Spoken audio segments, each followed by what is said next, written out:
Question. The question slog. Week 28. Week 28. We used to have jokes about Gotham and Hub City. How compared to their madhouse, ours was so much worse. Sure, the Joker may poison their water supply, but at least they have one. Things like that. So there are worse places that I could be right now. Feels good. Working a case, shining a bat signal. Almost normal. We're out of the mountains, but I feel like I brought the cold with me. I'm looking at her now. Her and the Batwoman, I'm pretty sure, is going to be her next partner. She'll be okay. She's going to be okay. Maybe she'll answer the big question. Maybe she won't. But the part I know is the part that matters. She's going to ask it. This is 52 Pickup.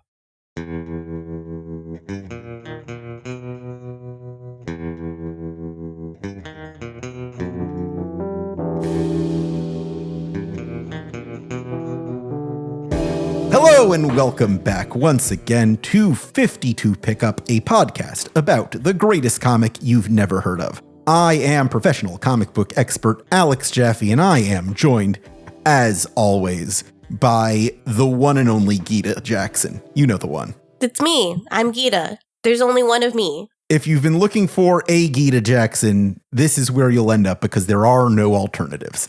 The only Gita in the game. Gita, how you been? Oh, you know, I'm surviving. It's a great time to read comic books and not think about anything else. Yeah, that's how I feel all the time. Yeah. I have been cavelling over The Question All Along the Watchtower, which came out this week, the first issue. I'm very excited to see The Question back in print. We will definitely get Alex Segura, the writer, on this show at some point. But today, we have another very special guest. I would like to introduce to the podcast this week, co-creator of Crowded for Image Comics, co-writer and co-artist of the DC Pride story that canonized asexual Connor Hawke, one of the 18 things I won't shut up about on this show. He also is the co-creator of, let me drop this in the chat right here, the Harley Quinn sicko meme. Right here. Still can't believe we got away with that one. Yeah. Ted Brandt is here. Welcome, Ted Brandt. Hello. I'm not the only one of me. There are several other Ted Brandts out there, and they all suck. Yeah. So you already got the good Ted Brandt. That's what we're hearing. We got the best one, yeah. There are so many Alex Jaffes. If I were a Pokemon card, I'd have a little circle in the bottom right corner. Yeah. But I'm the shiny holographic first edition. Yeah. Oh, you got the cool art and everything. Exactly, yeah. I got the immersive art. Yeah, you're Alex Jaffe X. Exactly. I've been playing a lot of Pokemon trading card game Pocket. It's a great, completely pointless waste of time. But I do have Mewtwo. I got Mewtwo. Oh, wow, congratulations. I'm set for fucking life. Got to go back in time and tell my 13-year-old self that eventually I will get Mewtwo. Not to worry about it. I'm in trouble because today is finally the day that DC's Vampire Survivors clone came out. DC Heroes United. So there goes all of my time. I might fall victim to this also. Vampire Survivors is a very good game. Yeah.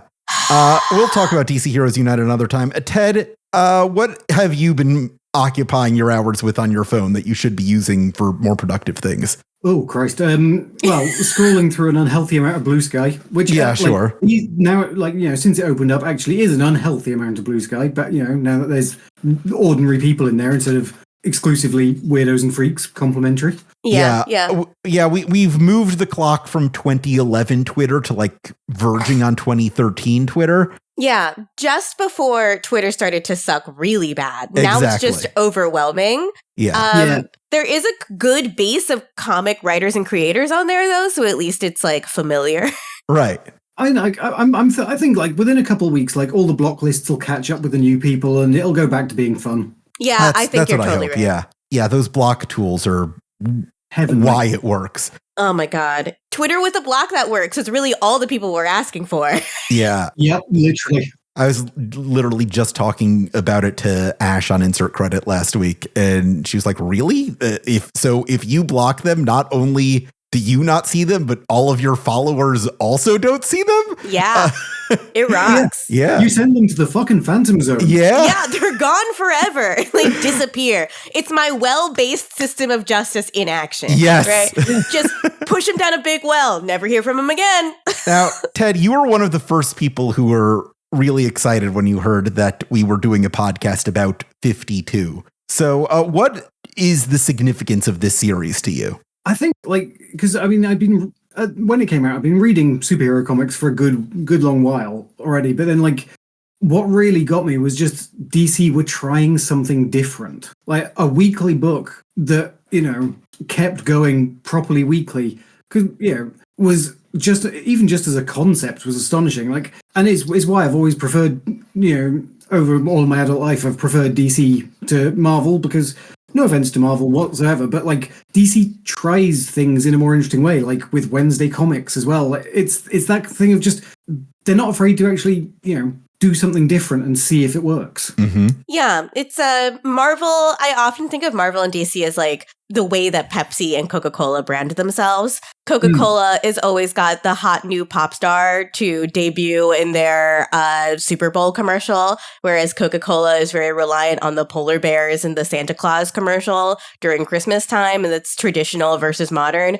But what's different there, DC is older, but they are so much more interested in doing really weird things with the legacy of their characters. Yeah. Changing it up, even really unpopular things, right? I think sometimes about breaking Batman's back and killing Superman, around the same time. Even if these are editorial mandates, it's here's a really, truly a radical new take on these characters that have been in existence since the 1940s.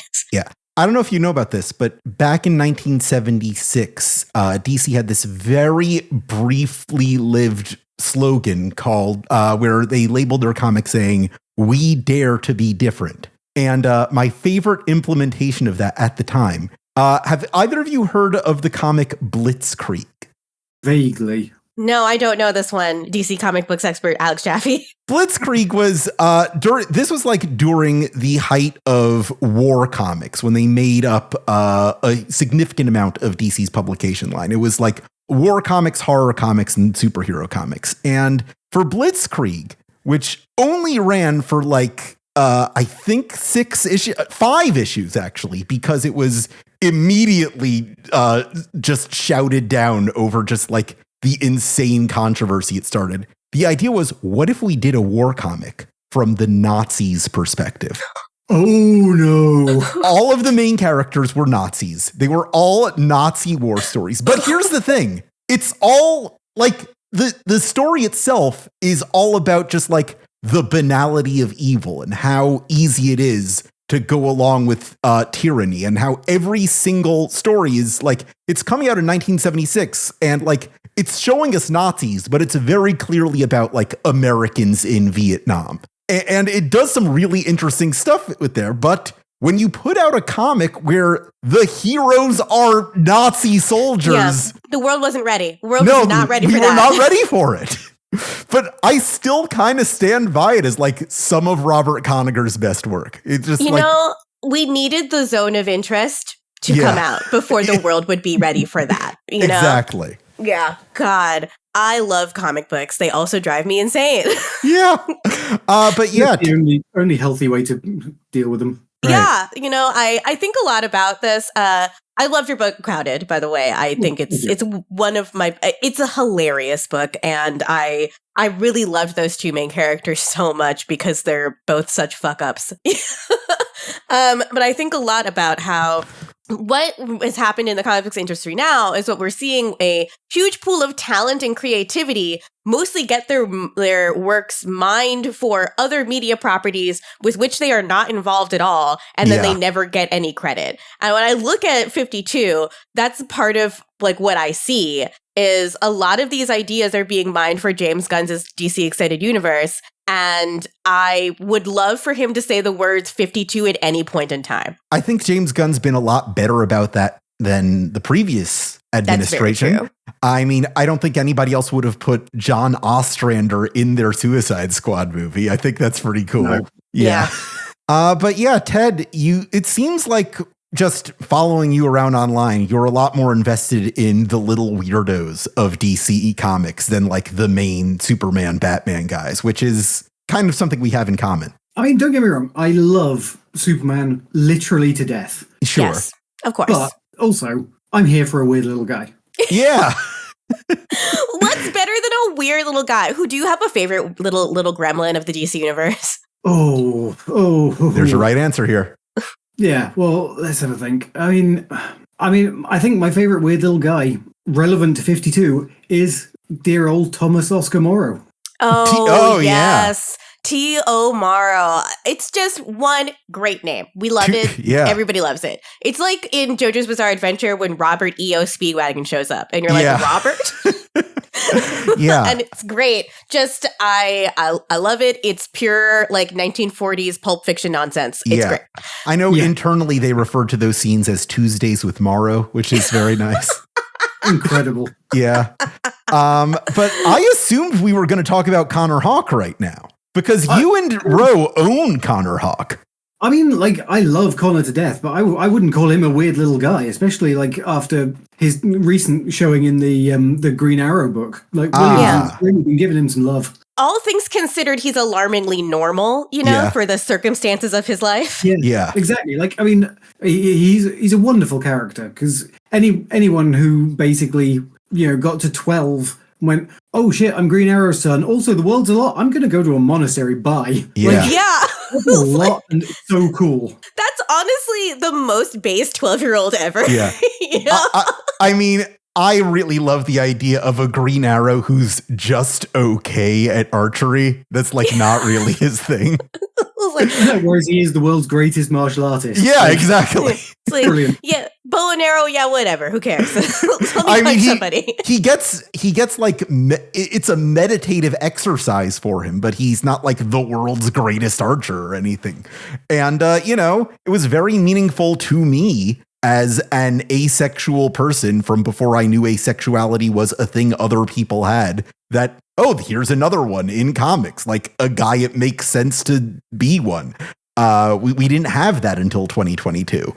No, and I know it was not just like an honor to do, but also just really fun. Because, God bless her, Andrea Shea, our immaculate editor, just like really went to bat for us on literally every idea we wanted to throw in there. Yeah.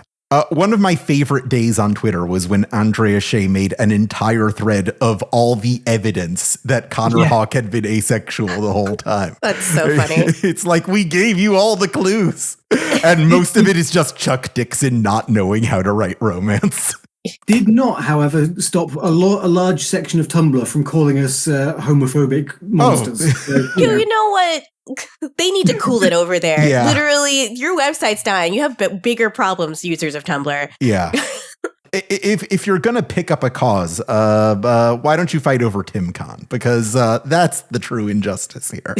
Also, like, you could see a lot of them hadn't read it that closely because very carefully we made sure to use completely gender neutral pronouns when Connor was describing his ideal partner. Right. And, yeah. Because because people can, there's evidence, there's ample evidence that he would be interested in kind of ace dating both guys and gals from reading his stuff. So we very much left it as open to being bi ace as we could without actually saying that, partly because that's just clunky as hell. Yeah. Hello, I am heterosexual. That's not anything anyone would ever say, right? I think readers just see what they expect to see. Like, one of my favorite observations that our friend Jadzia ever made is that, the same month that Galaxy, the Prettiest Star came out, there's this, kind of sort of almost kiss between Bruce Wayne and Ghostmaker, and people are like, oh, this is the gayest DC comic of all time, and Jazzie's like, motherfucker, there's literally trans lesbian sex in my comic. I think also it's people who are queer are so used to being disappointed that when they see something that isn't exactly what they want, they're like, okay, we're gonna throw us under the fucking bus again.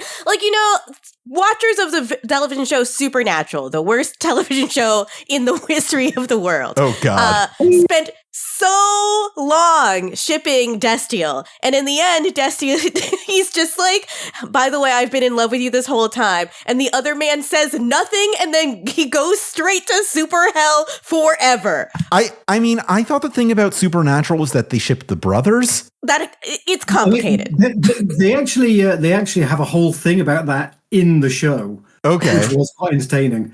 Like, yes. there's like, because within the show there's a meta thing of books of their adventures. So then there's like fan conventions for the books. And then there's what's known as Wincest shippers at the convention. Yes. It's a whole thing. It was one of those like West Wing style things where they can like when the writer just starts confronting the audience in a really cringy way where they all knew about the incest shipping. They all hated it a whole lot and they needed it to stop. And they didn't realize until much later that the way that you stop it is to find another man for people to ship this character with. 2 or 3 bouts of depression ago, I decided to watch the entire first season of The Vampire Diaries. Why did you do that? That's not a good show. Well, I just explained it, Gita. It was a depression bout, okay? You don't want to watch something good because you won't enjoy it. You need to watch something shitty. You know, that explains why I watched all of Studio 60 on the Sunset Strip. Thank you. You get it. You have answered your own question. Anyway, watching this show where the premise is clearly what if Angel from Buffy and Spike from Buffy were brothers? I watched that. I'm like, I don't condone this shit, but I do understand it. Yeah. I just remember the Destiel thing happening on the same day as the, I think 2020 election result came through in America. Yeah. So I was like browsing Tumblr. That's the first internet day. Oh my God. It made me feel one of those days on the internet where you just feel like a sense of hysteria, like your spirit is rising you up into heaven because you have so much positive stimulation, so much dopamine and serotonin flooding your brain. It's just people started making Photoshops of the angel guy delivering the election result. Yeah. Which continues to be a meme to this day of Destiel breaking news instead of saying he loves you. Yeah.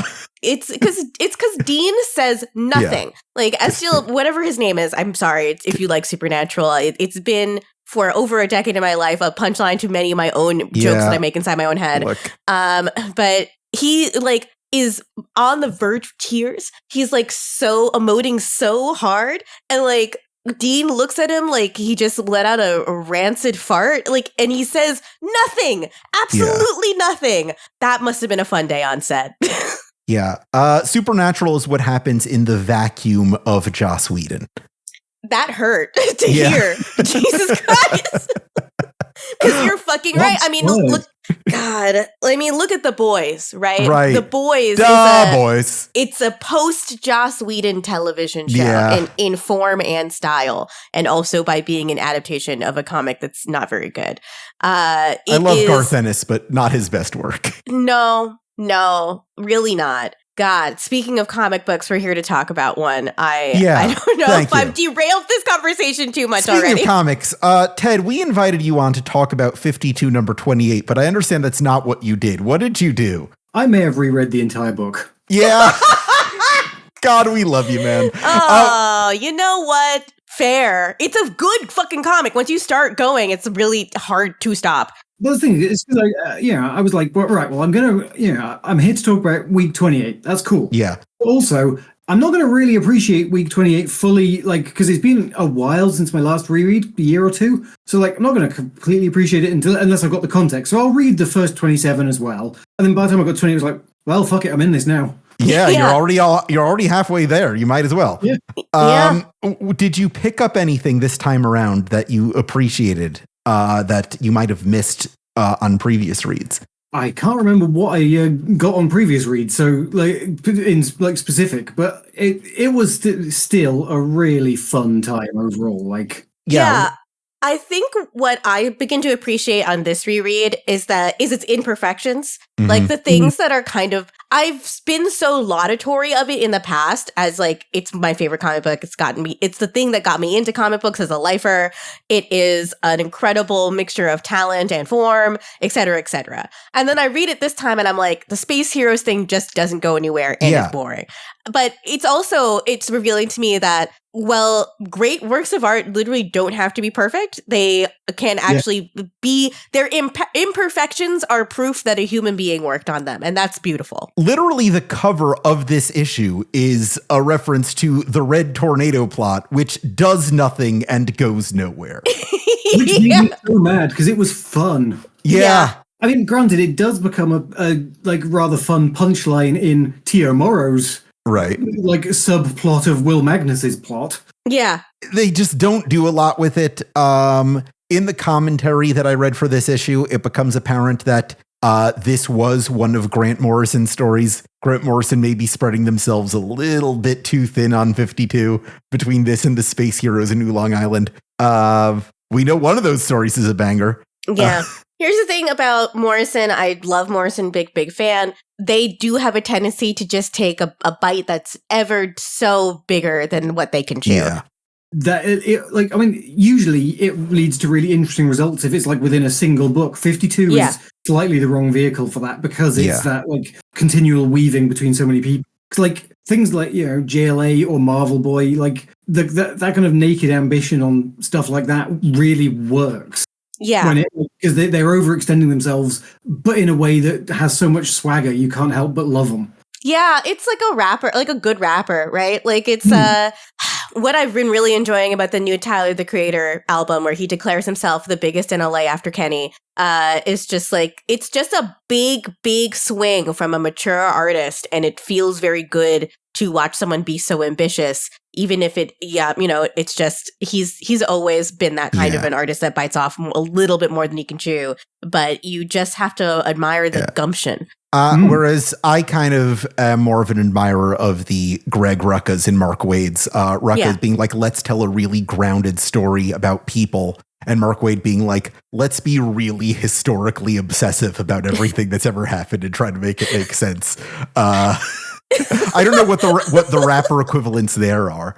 Oh, God. I feel like both those guys are common, and I'm sorry, but that's me making fun of you a little bit. Okay, I'll take it. Listen. You know what? What makes a great comic book writer is not necessarily what makes a good rapper. How about that? How about that? You know what? Maybe you're right. You're right. Maybe they're different art forms.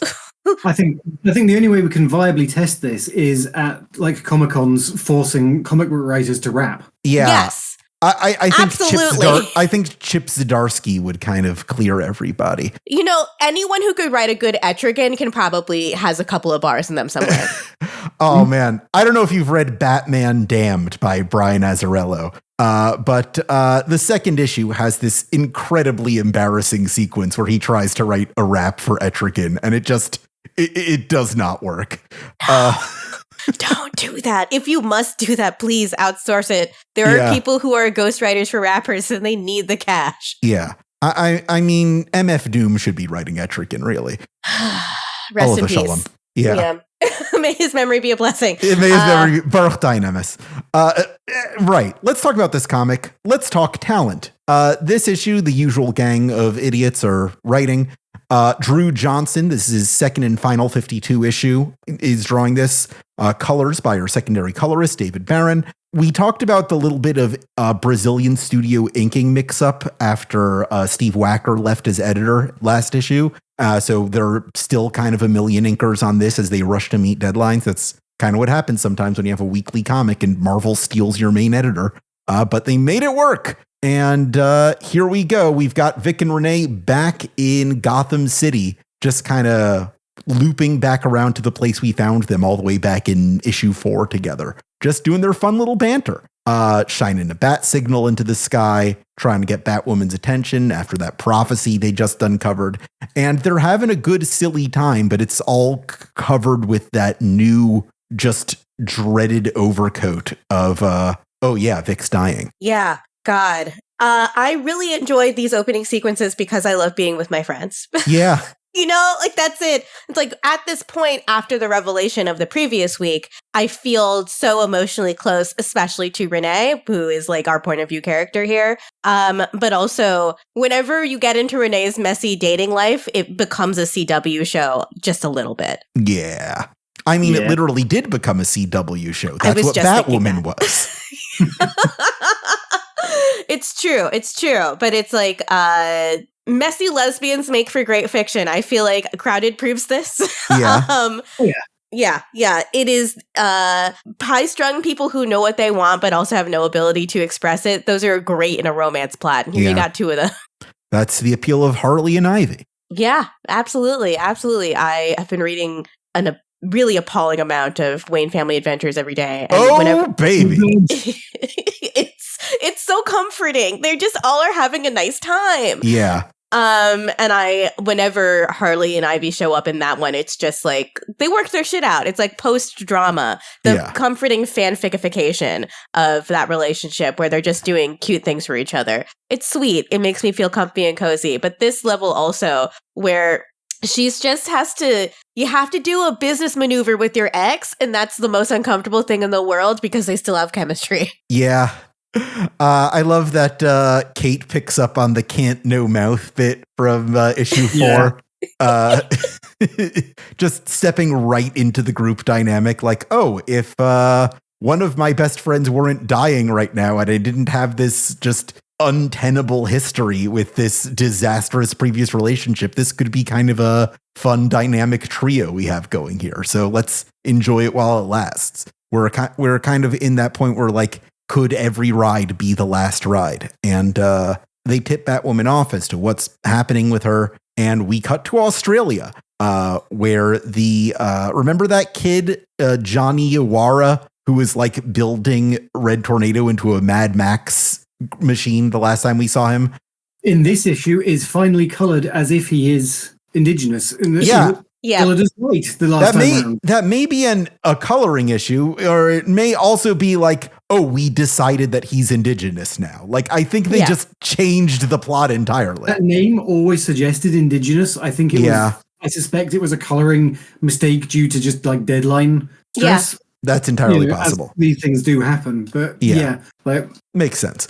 Like the Red Tornado stuff was a really fun bit of plot that just didn't go anywhere near enough for like it was starting to. Another one of those ones. It's starting to dig around the edges of something very interesting for the character because like you've got earlier on in the book you got Morrow telling Will Magnus about how he was the man who invented the artificial soul, and then that's proven in this appearance because Red literally armed with nothing but his head and this janky ass body made by an outback sculptor who makes reclaimed metal sculptures, and yet Tornado is able to use it to literally use that body to summon tornadoes. It's using a PS2 controller. A really interesting thing here. Yeah, and then just kind of backs off. There's so many little moments in 52 that you could just expand into its own comic, right? Like that story of like this indigenous person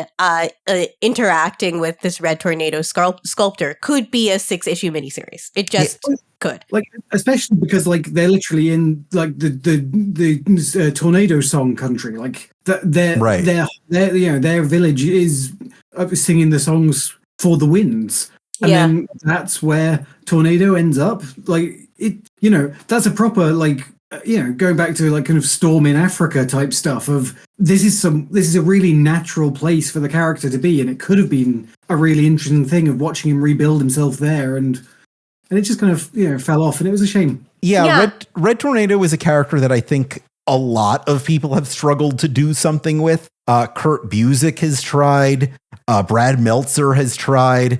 It's just like we see all of these kind of abortive attempts to do something with him. And the really essential problem with Tornado is how much of his lunch has already been entirely eaten by the Vision over at Marvel. So it's become like really hard to tell a Red Tornado story. It's like, wait a minute, this is just the Vision. Yeah, you can't do robot grappling with their humanity because the Vision is doing it and has really staked that claim in like the mindshare of general audiences. I enjoy the Vision in the context of him being the caretaker and sort of mentor to the Young Justice team, but I Red Tornado, doubt you mean? Red Not Tornado, the Vision. Not the Vision. God, see, I'm doing it now, especially because they're both red. Like it does kind of confuse me. What the hell, dudes? God. And they both have capes. Yeah. Oh my God. What does a robot need a cape for? Isn't that going to get stuck in all the hydraulic parts? That's what I would be afraid of. Yeah. Tornado's constantly got wind, so it's probably not going to be that near him. Yeah, fair. You can, if you can always have a vision, is the one we need to worry about for more reason than one. But yeah, I feel like now you would need a lot more time and a lot more like audience familiarity to try to introduce this character into a comic book without having like normal people be like, isn't this literally just the Vision? Because it is literally just the Vision. Yeah. I mean, well, there's like, but then 52 has got that blueprint, because actually, if you got an Indigenous Australian like who was interested in writing and actually had Red Tornado like out, like kind of following up on that sort of thing, you could actually have a really interesting take on the character. Yeah, it would be going somewhere where other robot men who wished for humanity haven't gone. Yeah, I just think also now that I work with Luke, who's from Australia, lives in or around Canberra, I feel like I'm now one of those people that's like Australia mentioned and I have a can of Foster's or whatever. I'm just so cognizant of Australian things because I talk to an Australian every day. And I just think about so much of the world is not acknowledged by American comic books. I read a lot of manga also, and even there's like more of a gesture towards the idea of it being an international community. Even in Jujutsu Kaisen, they mention characters from Africa and America. American comics, 52 especially, does try to make the book more international, but wouldn't it be just so fucking great to just have a comic book where Red Tornado is in Australia, in the outback, with a bunch of indigenous people? Has anyone told Tom Taylor about this? No, question mark? Who'd be into it. Yeah, exactly. There's this company, Ridge Ferric, that's come in that's trying to bully this indigenous community out of their home so they can go drilling or whatever. We know Ridge Ferric is a holding company for Intergang from a while back.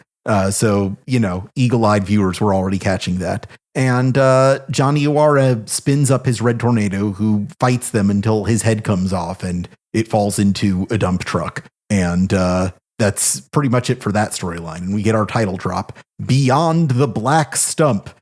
Beyond the Black Stump is kind of an iffy Australian expression, which means past the borders of civilization. So like, in uncivilized country. Ah, I see. It's so evocative. Yeah. How they were defining lack of civilization. Exactly. I don't think you want to know, Ted. No. You can look that up on your own time. Yeah. As we flip the page, we get this. To me is like a sign of Grant Morrison flagging on writing something. When you get a big splash page with no dialogue, that is often a sign of Grant Morrison having not figured out what's supposed to happen right there. We're back with the Space Heroes on day 2, week 28, and it is just a big splash page of Lobo like fighting the big old eye thing. And then literally the next panel is day 28, day 4. So they do that for like 2 days. I think the point of that sequence is to address the question of where have the Space Heroes been? Oh, they've been running from the head of Ekron this entire time, day after day. I will say, like, I did enjoy the Emerald Head of Ekron. Like, I mean, you're right. Like, I'm not a massive defender of the Space Heroes stuff in general.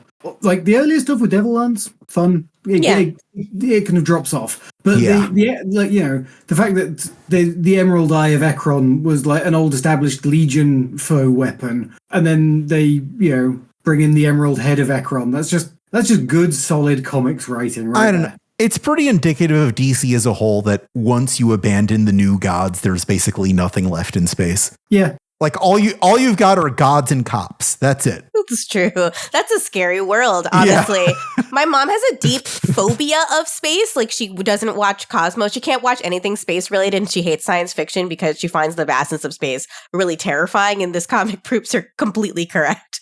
Yeah. I do appreciate any writer that attempts to put something in DC's outer space, right? Try. They give it a good old college try. Because I do think the space opera is like the one thing DC has not, like post Blackest Night, there has not been an investment in making a soap opera in space work, where that to me is like a quintessential piece of pulp fiction that DC should take ownership of. I mean, it feels like they're in that kind of phase because Marvel had a good decade, didn't they, where they just decided no space. Yeah. Too much for us. Yeah, well, I mean, and then they came back with Annihilation, which was just like, oh shit, space. Yeah. Very true. Every so often, DC will put something cool in space. Like the whole Jaime Reyes thing was really great. Yeah, that was great. Yeah. I think the introduction of a new kind of alien with the Scarab also helped because it suddenly added like new avenues of space to happen and occur. I'm still kind of sad over how good the Blue Beetle movie is and how unlikely it is that we'll ever see that Jaime ever again. I think there's supposed to be an animated series that's spinning off of that. Well, thank God, because Blue Beetle is just he's my guy. Yeah. He's my little bro. I think what you got to keep in mind about Blue Beetle, especially as we talk about 52, is that Keith Giffen was co-writing the Blue Beetle Jaime Reyes comic at the same time that he was doing breakdowns for 52. So both of them represented, I know, Keith Giffen was unbelievable.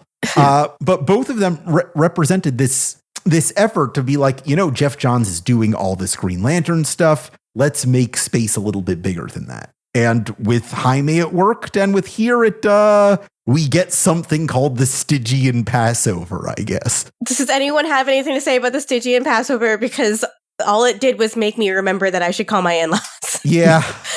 I mean, maybe we should instead just talk about the fact that, again, like, Keith Giffen, Jesus Christ, like, like, at the top of each episode, you're talking about, like, the talent that went into the, making the issue and all that. But, like, the reason why they could have as many artists working on it and it still feels like a coherent product was solely Keith Giffen. Reading this book and knowing it's weekly really does. I've been reading like a ton of manga. Like I have a little tiny phone sized e-reader and I just read manga in bed until I fall asleep after my husband has fallen asleep. And I've read tons and tons of manga that way, both collected volumes and stuff that's currently running. And it makes manga, like weekly manga, Shonen Jump manga, feel like an impossible feat. But then I also realized that every single manga essentially has a Keith Giffen. Like the Keith Giffen of every manga is that author whose name is on the cover. And then it's an army of assistants, like everyone else that works on this book and is credited, that make sure that book actually comes out weekly. And you can see some sacrifices. Like I feel like Tatsuki Fujimoto's Chainsaw Man, his art style is very indicative of what you have to sacrifice in order to allow a book to come out weekly. His work is very sketchy and unpolished because the book needs to hit Shonen Jump literally every week on Wednesday, and with very minimal breaks if possible. You can see that at the end of Jujutsu Kaisen also, where backgrounds just disappear. There's just no backgrounds in the later volumes of Jujutsu Kaisen. And can't afford them. You have to get the book out on time. That's the thing. Like, people always say, well, I say people. Writers, like, there's been, over the years, like, writers saying, oh, that's the great thing about comics, there's no budget. There is. And it's time. Yes, it's time in, like, the human body. Like, there's only so much you can draw in a day. If I get up and I have to, like, stand up from my desk while I'm writing, I can at the very least dictate into my phone what I want to say or something. I've done that before. But if I'm an artist, I have to be drawing. Like, I have to be fucking using my body to do that. And you can't, you see manga artists, they like have heart attacks at their desk. Like, that's the thing that we are hoping to avoid in the American comic books industry, with a little bit more leeway on scheduling. But it's kind of impossible as the margins, like the economic margins, close and the workload just gets bigger and bigger. Yeah, the way the comic industry works is that the mediocre but punctual artist will always succeed over the great but chronically late artist. You just can't make it in comics if you can't hit your deadlines. Yeah. The saddest thing, of course, being sometimes the truly gifted and punctual artist just doesn't capture the public imagination. Because, face it, Stuart Immonen deserves better. Absolutely. I'm so glad I'm on a comics podcast, because I will use every single podcast in existence to champion Stuart Immonen. You're completely fucking right about, though. I love Immonen. They're beautiful. Just beautiful work. Top 3 Immonen works that our listeners should check out right now. Go. Right. Well, I mean, literally anything he's done with Catherine. Like, the things they do together, you will be hard pushed to find better comics. Full stop.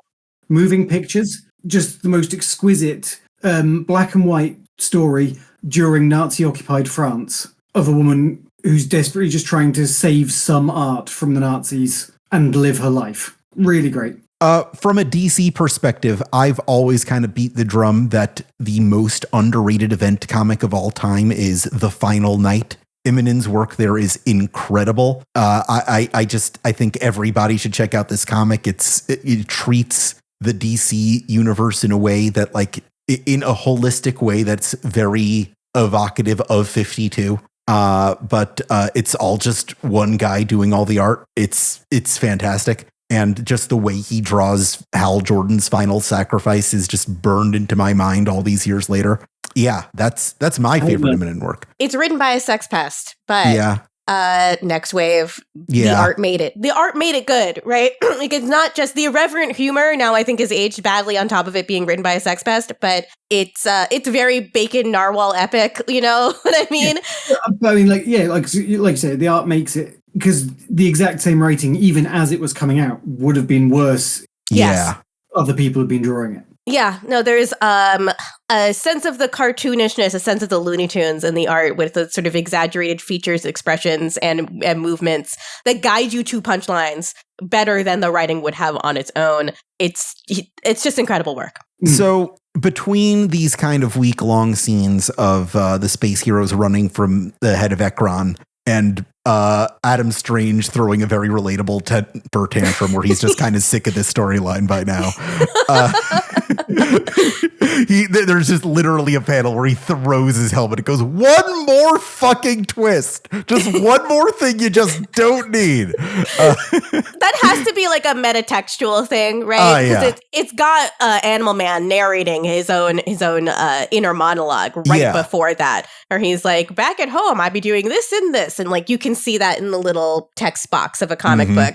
But then, of course, one more fucking twist that is to be expected if you were being written by Grant Morrison. Right. That's just what's going to happen. In between that, though, we have Batwoman, Vic, and Renee confronting Bruno Mannheim, the big cheese of Intergang. And he gets away, but notably, he calls Vic and Renee the Questions for the first time. Like he knows something we don't. Yeah. I really like this full page splash of Kate just stomping on a giant lizard man skull. Oh, yeah. It's so cool. Yeah. We have two different splash pages in this comic. And this, one is very much Grant Morrison fumfiting around. And the other is just like landing with a huge impact. Yeah. We've seen this costume in action before in 52, but I think that this second time, it's really just showing it off. Yeah. It is a very good design. There's a little weird bat curve detail on the cowl, and I love the half cape. It looks fucking sick. The red highlight is really amazing. Yeah. After this, Batwoman's flagship title would be in Detective Comics and Batwoman Thereafter, where J.H. Williams would do these just incredible spreads with this just breathtaking color work. And you see that here with the red and black against the golds of the church. Where the first time we saw Batwoman, it was in a typical Gotham City dark office building. But here we actually have an interesting backdrop as she fights supernatural enemies. And that's going to be what defines her comics going forward. The Batwoman question stuff, the question stuff when it intersects with Batwoman is often in the light, which is a really nice thing to drag. That literally asking questions is dragging a bat into the light. It's a really nice thing. I hadn't even thought of it that way, but that's so true. And, the Batman is, as a character and sort of the Bat family adjacent to him, is so defined by darkness. But detective work is about bringing a flashlight into those areas. Yeah. Batwoman's motif, the things she deals with that Batman doesn't. Batman deals with criminals and Batwoman deals with weird monsters. She's kind of the supernatural detective in Gotham City. And that just works with her really interesting visual design in a way that, I don't know, I don't think it would hit the same way if it was Batman mixing it up. I think it's a lot more interesting to see Batwoman fighting Killer Croc than to see Batman fighting Killer Croc. He's a crocodile who murders people. Yeah, the Croc-a-murderer. We've spoken enough about it. It's an impulsive tick I have for now. Just Killer Croc is such a great I just picturing a bunch of like people in a bunch of Jewish kids in the 1940s being like, what do we call this crocodile who murders people? Yeah. Did you know Killer Croc in like his first arc fed Jason Todd's parents to crocodiles? Like that's how he was introduced to comics. I love comic books. Yeah. I love them. I take it all back. They're all good. If Jason Todd makes the movies, they have to keep that. Like that to me is now an essential part of the backstory. That's not canon anymore. That's pre-crisis Jason. No. But it explains so much about why he's awful. Yes, exactly. Like that's way more traumatic than my parents fell off a rope swing. Yeah, no, there's a crocodile has to fucking eat your parents. Yeah, That's crocodile terrifying. ate Jason's parents. It was crazy. I would be a piece of shit also for the rest of my life. Yeah. Oh, you're mad at me? A fucking crocodile ate my parents.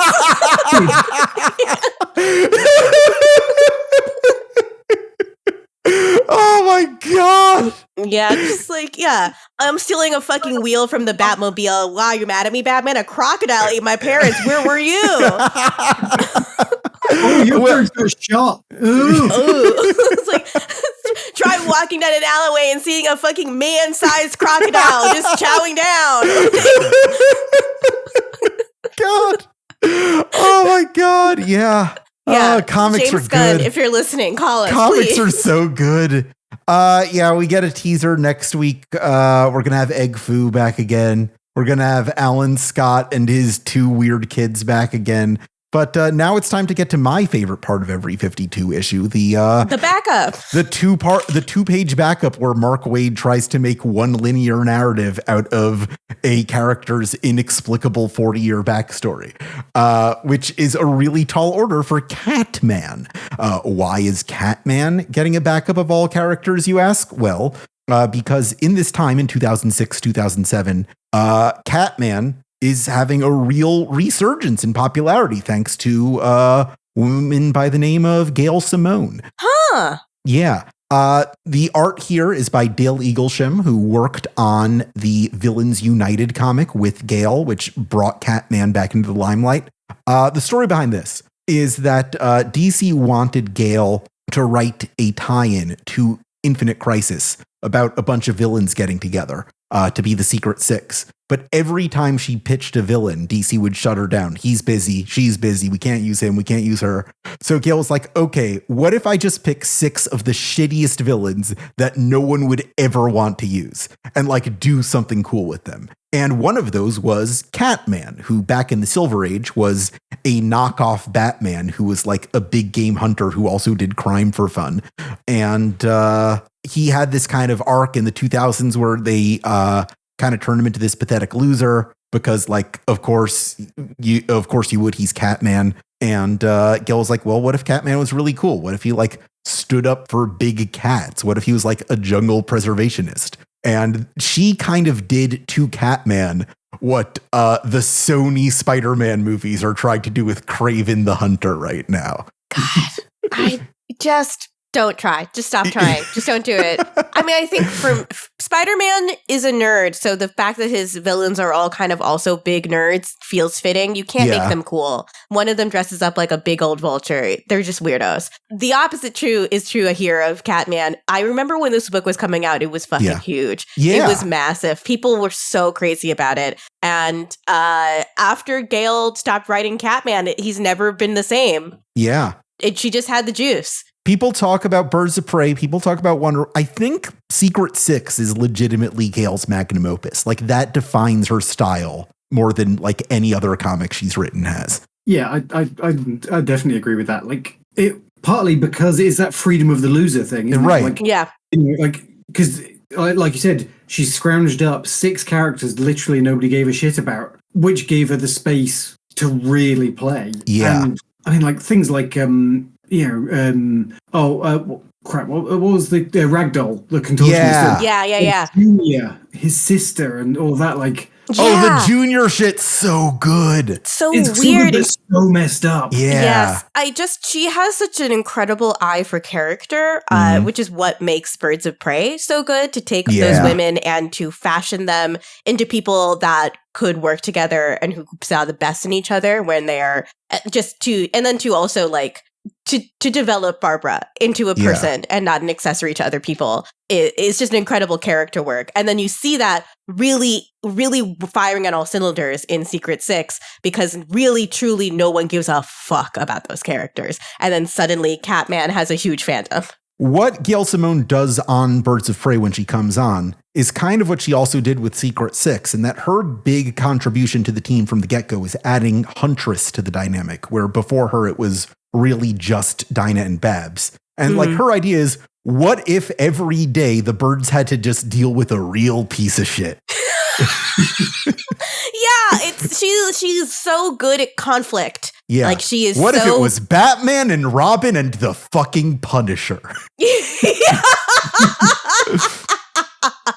It was, this is such an embarrassing admission, but my group chat that meets up and plays video games every Thursday, last week we were all so depressed about the state of the world that we decided for no reason to rewatch the web series The Guild that Felicia Day wrote 17 years ago. It's actually kind of good, is the thing that is really startling and frightening to assess there, that online friendships really have not changed at all. And these people are all still out there. Why didn't you cut out the middleman and just watch Dr. Horrible sing-along blog? Because then I would die. That's literally lethal to me. I have a lethal allergy to Dr. Horrible's sing-along blog. Jesus Christ. I completely forgot why I was telling this anecdote. So now you're just left with an embarrassing story about me. How about that? No regrets. Absolutely no regrets.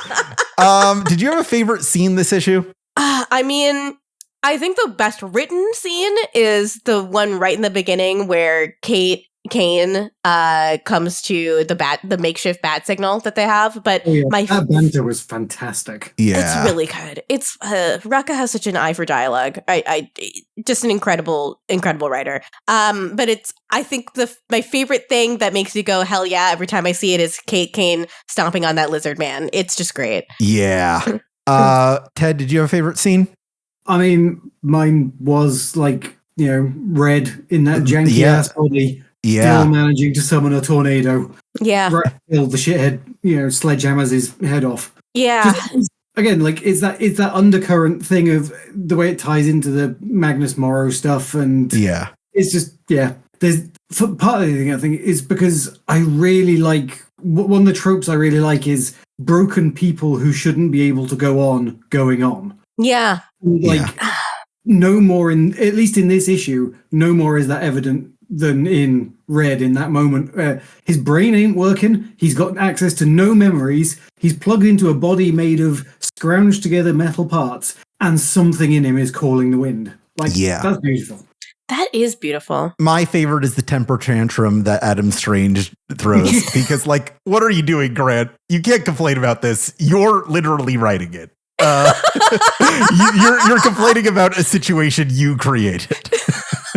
That's me every day of my life. So. Whomst among us? Yeah. Very relatable. This is like Alan Scott with a bunch of swords. Shit, fuck. Do you have anything you want to put on the blackboard? Okay, what's on the blackboard for me this week? I mean, I know it's just everything related to the religion of crime. What's services like? What are they? What are some homilies you say to yourself? In moments of your doubt of crime being good. They did not develop this whatsoever, which makes me really want to turn it into a real religion. Yeah, because it seems so dumb and all. It's just hard. At least cults make you believe that cool stuff is happening. Here, the religion of crime is just we think crimes are good, and that's it. I really can't explain it. There is an entire series that spins off of this called The Question, 5 Books of Blood, that picks up where 52 leaves off, but about the religion of crime. It never really justifies itself except to be this is kind of an apocalypse cult. And if you follow the storyline through the various spin-offs and backups that Greg Rucka is allowed to tell it in, you eventually go up and up and up the ladder until you discover, oh, it was Vandal Savage who was doing all this all along. Of course it's fucking Vandal Savage. Yeah. Jesus Christ. Whenever Vandal something Savage is unexplainable in the DC universe, it ends up being Vandal Savage. He's Moriarty, man. He's everybody. That's true. That's true. I think you'll find he's the Gotham Police Commissioner. Yeah. Which weirdly enough, I'm very happy about, because it means Renee doesn't have to be a cop anymore. Thank God. At least this way, you're literally handing the reins of the police force to the world's oldest supervillain. Yeah. I mean, you couldn't get much more on the nose. That's true. Have you seen Mayor Eric Adams? I think it's pretty much a true to life thing. Exactly.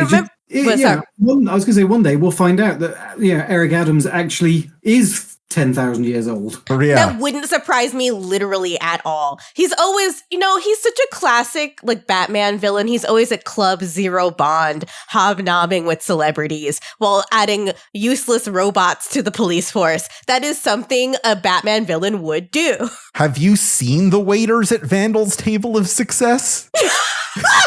They are his haters. Yeah. Point proven. What I would like to put up on the blackboard this week is Australia, the continent of Australia. The entire continent? What's going on there? What's going on there? What's up with Australia? DC loves to use Australia as a place they can just do fucked up shit in. Keith Giffen, especially in the 1988 Invasion series, where just a bunch of aliens decide to invade Earth at once. They use Australia as their staging point, and just this whole extraterrestrial coalition takes over Australia.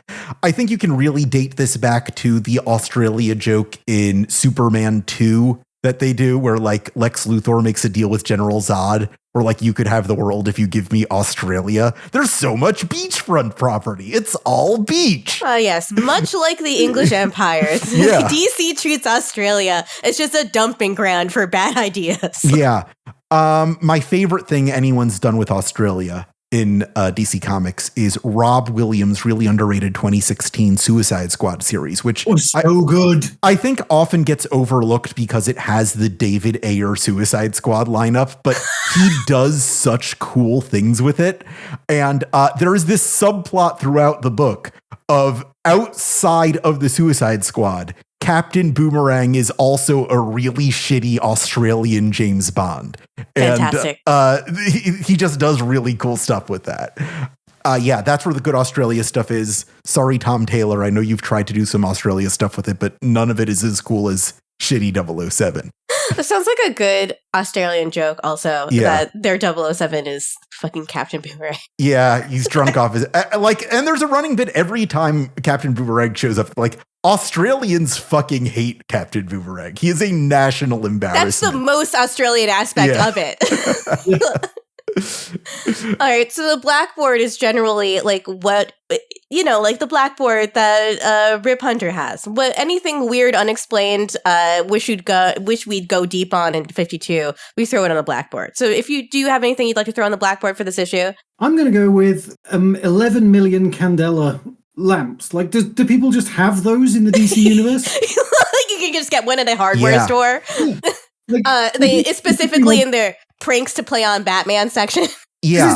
It's this small thing. It's not a big thing, but it's apparently got the same amount of power as what's sucking down Maine's juice on Gotham Police Commissioner headquarters. Yeah. I will say, Renee is an ex-cop, so if there is a portable bat signal at the GCPD, she probably knows where to find it.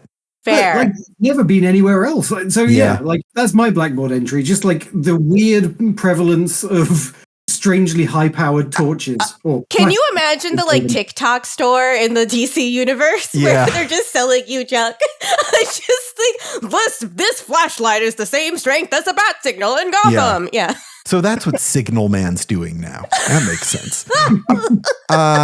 That little scene actually reminded me a lot of a gag that our friend Garth Ennis did in Hitman, where Tommy Monaghan has to get Catwoman's attention. So what he does is he takes a dead cat and puts it on a halogen lamp and projects it into the sky. so that Catwoman will know to cover them. Such a mean joke. That's such a Garth Ennis joke because it's nasty. And then, and Selena shows up and beats the shit out of them. Yeah, good. And they love it because she's a hot lady. Yeah, that's Garth Ennis using his powers for good and not evil. Yeah. He hates superhero comics and it allows him to see very clearly about what the characters are sometimes. And that would happen and she would do that. Yeah. And they would respond that way. Hitman rules. I'm sorry. It's problematic, but it rules. So we've been talking about possibilities for sequel series of this, and I pitched DC 1 million. Yeah. And it's hard. It's hard to... Okay, so if we do this, you have to come on. Because I love DC 1 million, and part of it is because it happened during the time that Hitman was a series. And the Hitman tie-in is so fucking great. It happened when Young Heroes in Love was a series. I loved Young Heroes in Love when I was 10. What the fuck? We've kind of been debating between that and Blackest Night. We'll probably do one of them. One of those two. Maybe we'll do both. Why not? It all depends on your donations, listeners. If you want to keep 52 Pickup going, you should subscribe to Aftermath, and that'll give you a bevy of really cool bonus episodes. We just recorded one where we talked about One Operation Joker. Oh my God, Ted, have you read One Operation Joker? I've read the first couple issues. It's insane. It's insane. It becomes just a slice of life about raising a child, eventually. It's fantastic. I really, really liked it a lot. It's about how I think all parents become the Joker. I know my parents are definitely the Joker. Yeah. They have to try to explain what my life is to people in social situations, and they barely know themselves. Yeah. So. Yeah, my parents, I don't want to say what my parents tell people about me. It's close. I'll just say it's close enough. Yeah. I remember having a film professor who exclusively makes experimental documentaries, heavy on the experimental. And he came to class one day with a Universal Studios mug. And he was like, this mug represents to me the difference between what I do and what my parents think I do. I just kept that with me in my heart for the rest of my life. And it's no, I don't write comics. I write articles explaining comics. It's close. Yeah. Yeah, it is close. Not close enough, though. No. Yeah, we'll get there someday. I'd love to bridge that gap. It's time for us to go to our mailbag. You can submit questions to us to pontificate about on the air with our guest occasionally when we have a guest by writing into 52mailbag@gmail.com. That's 52, the number 52, mailbag@gmail.com. We call this segment Asking the Questions, because of course we do. This week's question comes from Trishy Eves, they, who says, "Hi there, Alex and Gita. Loving the podcast so far. 52 was a series I read fairly early on in my comic reading life, and I recently read through it with my sister to help her get into DC. As a trans reader, I love Stitch, Xanth, Julian, Taylor, and the smattering of other non-cis characters written so far. But it would be great to see further progress on that front regarding representation. My question for you is, if you are given the chance to pull a Bobby Drake and make a long-standing member of the DC Universe have a revelation or reveal regarding their sexuality, who would you pick and why? Personally, I'd pick Vic Sage, but I'm interested to see who each of you choose. Someone else go first, because I have a lot of thoughts about this." Of course you do. We talk about this constantly. No, reading Wayne Family Adventures, all I can think about frequently is that Cass and Steph's relationship is so close, and I used to ship them so hard. Oh, there's something just a little bit homosexual about Steph, especially to me. Maybe she's just also bisexual. That would explain her relationship with Tim, right? It was two bisexual people being is this attraction or do we just recognize something in each other? That makes a lot of sense. I also feel like for Cass, gender has absolutely no purpose. Right. Why? It's just bodies. It's just bodies. I don't think that she really has any particular feeling about being a woman. And I think if you explained to her what being non-binary was, she'd probably be like, oh yeah, that's me. That's how I already feel. Yeah. I think she would be just as comfortable being Batman as Batgirl. Yeah. She's a bat human. And that's really, she's bat murderer is really what she is. Kelly Thompson's Bird of Prey just labeled her Little Bat, which I quite liked. Yeah, I really liked that too. There's a scene where King Shark literally calls her everyone's favorite Batman. It's great.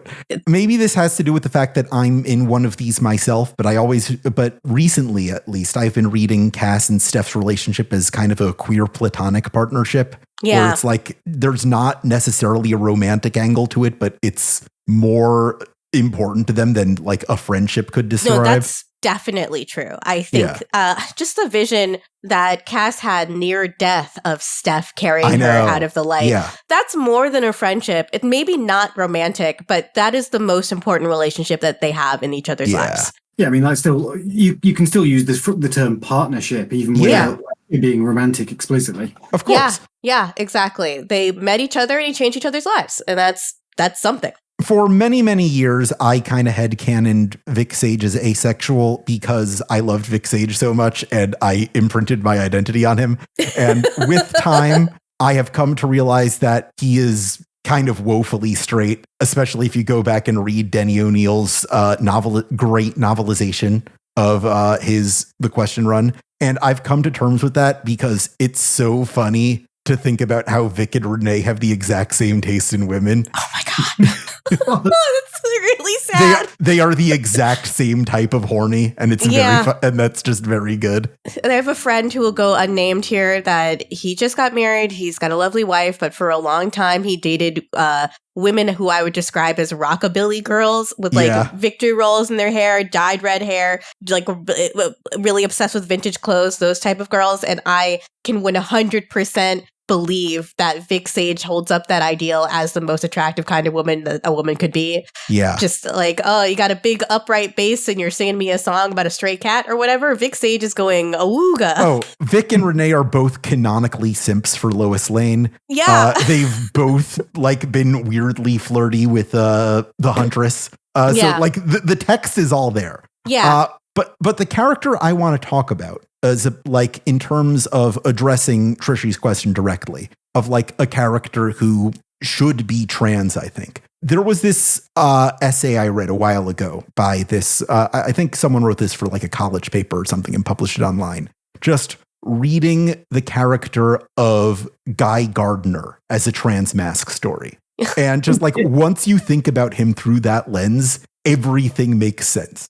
Like his masculinity is so important to him. And he will just like go off on you if you threaten him. It's like he like literally fought to achieve what he has. And like there are all these stories that kind of like hint at like any kind of just like appearing to be feminine in any way, and him just like being so not cool with that in a point that like it feels dysphoric that just like it's definitely not a thing that the creators intended. Yeah. But neither was Connor Hawke's asexuality. But if you look at the text, it makes sense. Yeah, absolutely. No, what they wrote was early period Bill Burr, right? Like a guy from Boston who is incredibly defensive of their heterosexuality and masculinity because they're insecure about it. But there's other ways you can be insecure about your gender identity that are maybe more interesting than just being an aggro alcoholic. Just imagine being a trans man and literally naming yourself Guy.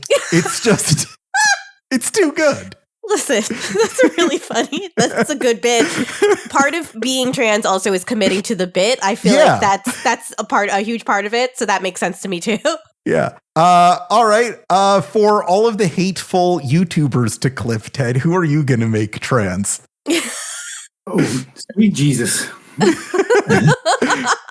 who's unexpectedly straight? Like, we don't know. Yeah. Because this was difficult because, of course, like, you know, I've already literally been paid to make. Yeah, you did it already. Reveal. You're the most qualified person to talk about this because you did it. You did this exact thing. Trishy didn't know you'd be on.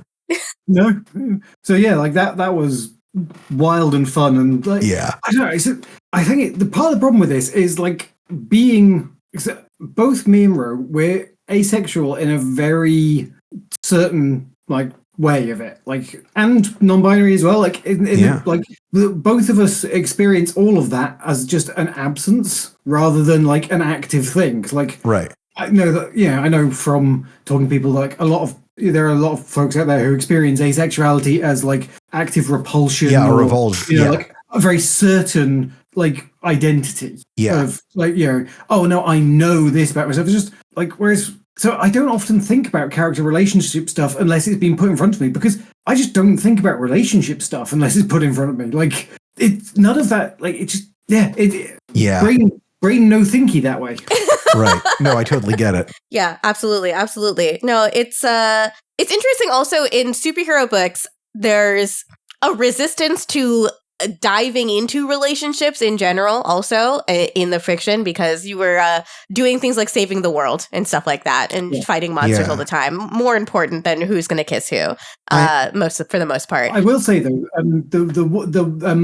there is one out there that, like letterer and friend Frank Svekovic has long championed the theory that Batman is Ace, and I have heard this. Yeah, I can see it, especially because his romantic taste in women is incredibly terrible, and they all seem to have like their own fulfillment of their sexuality going on extraneous to him. I think that was my earliest headcanon. Like, I would be disgusted watching Batman the Animated Series when he let Catwoman get one over on him. And he's like, no, you're betraying us, Batman. See through it.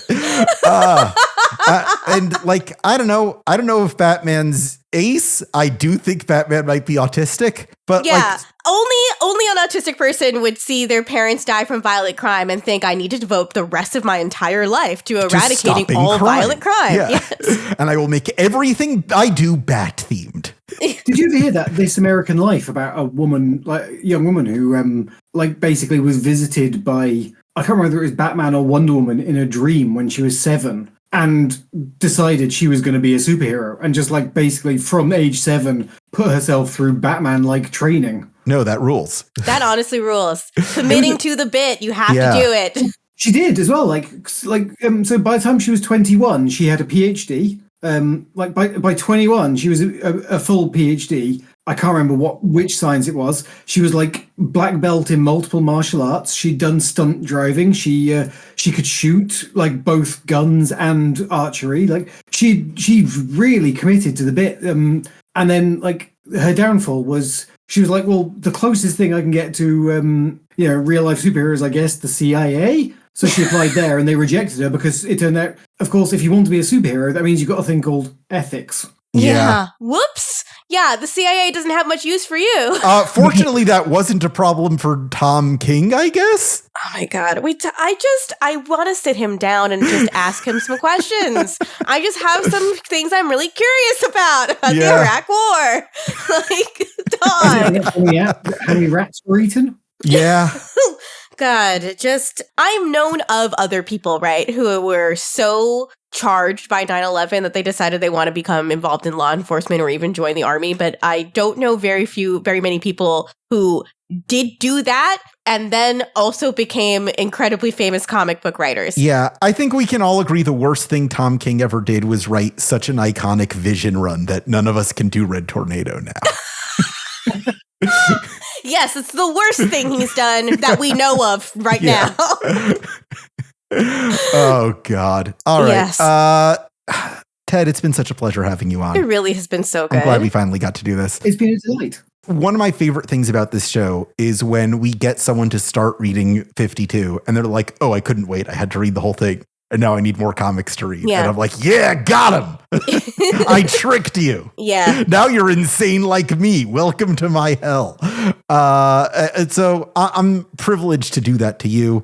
Do you have anything you'd like our listeners to check out that you can talk about at this point? Like, obviously read Crowded. It's still out there and it's still good. I think the funnest thing we did this year, honestly, was the Power Rangers Infinity Force one shot. Like that. Sam Humphrey's hell of a script. Jesus Christ. He absolutely nailed it. It's a 40-page one-shot that you don't need to have any understanding of current Power Rangers continuity to get. And in fact, you don't need to have any understanding of Power Rangers, period. Really. We love to hear that. Other than knowing that, they're a group of weirdos who get charged by various space wizards or organizations to suit up and fight monsters. That's all you need to know. And it was like this even though it doesn't have any like overt relationship stuff in it, really, it's still a really good queer story, and it was very fun to do, and more people should read it, if only to justify the insane number of hours it takes to draw Poisandra's costume every goddamn time. Okay, well, I'll pick it up for exactly that reason, just to make that labor worth it. I appreciate it. You're a hero. I just want to say my favorite thing you did this year, and in fact, my favorite part of the entire event in general, was the story you did for the Beast World event. Oh God, is that only this year? That came out in January this year. Very beginning of this year. And January, which happened like 15 years ago. Yeah. Right. There's this incredible moment in it where like you return to our boy Connor Hawke, and he reckons with the fact that like, yeah, his dad is never going to be perfect and never understand him the way he wants to be understood, but he's trying, and that's okay. And it meant a lot in just like the growth of that character and just the way we understand him. And I think you told a very important chapter in Connor's story there. Thank you. I mean, like, as with like the asexuality and this, both heavily autobiographical. Oh yeah, I could tell. Yeah, like that because the first one, it was kind of one extended metaphor about this thing that I've been living with and like kind of how I process it and all that. And then like when it was like we specifically weren't allowed to use Ollie in the coming out story, which was a good call because Andrea rightly said it would pull focus and all of that. Yeah. And getting a chance to do the two of them in this one was like, well, shit, like got to deal with some things because Ollie's a bad father. Yeah. So that's an understatement. Let's say his ward is a junkie, Ted. Ollie is a terrible father, but the thing is, like, if you're not booting him out of the family, then that's because you found a way to come to terms with all of that and actually deal with the fact that he is a terrible father, but he's a pretty all right guy. Mm-hmm. That is such a like post-boomer generation story I've heard from so many people in real life. It's just like I have to recognize while my parents may have hurt me, which is also true for my parents who I love desperately, but like they were not perfect parents. Nobody is a perfect person, but as an adult, I can now relate to them on a new enriched level that actually makes me love them all the more despite the ways in which they were imperfect. Like it's like you said earlier with like artwork. It's actually better with the imperfections in because it would be so sterile without, and same is true with people. Yeah, no, I think that's really true. A person with no imperfections is actually really annoying to be around. Yeah. Have you ever met someone who's just like low-key perfect and you're like, I don't even want to talk to you. This is boring and annoying. I can also really relate to that because despite all their faults, I also really love Gita's parents. So this really resonated with me as well. Of course. No, I mean, they love you. They would. Why wouldn't they? In fact, I heard they had a question for me. Yeah, what is it? My mom called you? What did she say? Yeah, your mom called me and she asked me to ask you, are you ready? I'm just tell her to respond to the text messages I sent her in the group chat, okay? I know she doesn't understand how to use a phone, but just text me back in the group chat. Don't start another separate chat. I want it to be in the group chat with Dad, okay? All right, okay. I'll pass that on.